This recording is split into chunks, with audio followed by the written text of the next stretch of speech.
Manipurda Mamangda amukta thokhidriba yamna tangna thokpa miyamna yamna angakpa amaga loinana miyamga mimanadraba angang amana ngasidi EB ama puthoktuna miyamda utkre hairiba angang ase Uripok Kendragi manung channa leiba lamboi khongnang khongdagi Thangjam Santi Kumar amadi Thangjam Ongbi Sobita Devigi macha ahumgi manungda itun tonba oina ingso lisingani shupna amagi megi tarik 13 da phangjakhiba macha nipani Thangjam Nawbasing Mahak Hojik Lamsangda Leiba Praja Higher Secondary School da Class 12 Tamduna Handak Lakadoriba 12 exam Tagadoriba Mahiroi Amani Angang Asina Miyamga Mima Nadrabaso Piklingaidagi Hauduna Potsai Semjinba Sajinbada Matwai Lupcharai Ngasi School Asidagi Farewell Piba Numit Asida Masana Sajaba EV Ama School Asigi Oja Amadi Mahiroi Singda Mai Pakna Utki Thangjam Nawbana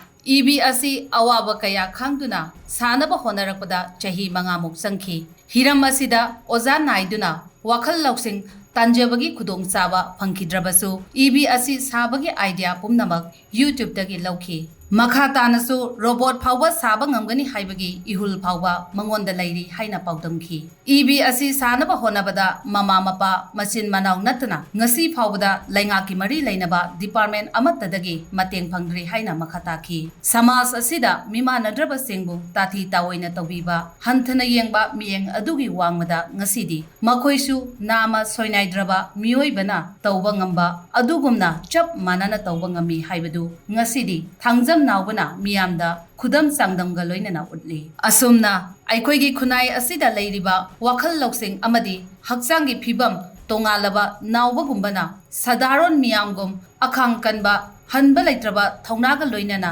honaduna piriba contribution ase kaufam thokte ahoina dum makhoi gi phibam phagatnaba honabada aikoi khwai khudingmaki achowa thaudang lei khanthabam thoktabra haibasini hiram asigi matangda mami tv gi paudam ama Ari Sarupasi Thangjam Nawbukari Pasi Praja School da 12 class 12 ta ma prikha thagari handa armada magi MN ujepsi masi jisebul ujera subana kutti ma sina bongomdre duga magi kok sina putchara ga magi saigi magi idea ngakina ma garim ka tum saga bole magi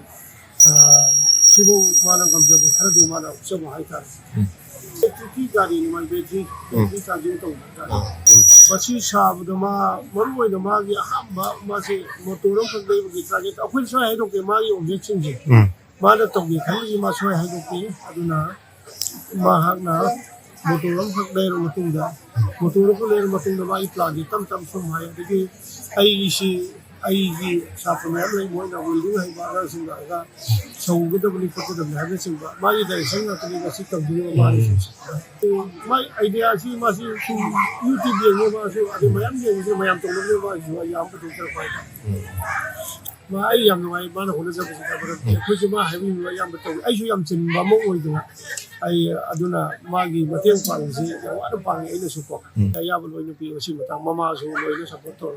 ko per gi sakra ma ga ken ta hi de maram di magi disable gi social worker gi pangba sa den thra pang di aduna to dei thoro ko so hai de I school Praja Higher Secondary School di makai dagi aina vice principal amoina hygiene base nawba Thangjam Nawbana asigumba EV gari ama vehicle ama puthokpirak pase nongna school sigi yam lemjaningai oi loina ma ki talent si ekoina khangdana nahangi leram base ma ki talent si innovative oiba idea mayam ase ekoina amka na puthokpiradi ma acho company mayam amaga tied up tawraga hena ma gi knowledge se sina duna tungda ma se yam successful oiba misak ama apau misak ama soida oirakani habase aina haze karigumba mana akata na karigumba saningba koningba leredi oja amoina amasu school ki vice principal amoina aina hygiene base aikoina masigi mating lobo yaba mayam ama lai hajariba ado mating lobo yaba mayam do ai amasu ma father ga tanaraga chiminardana lawna bi khona jage idea sia tawjage hajani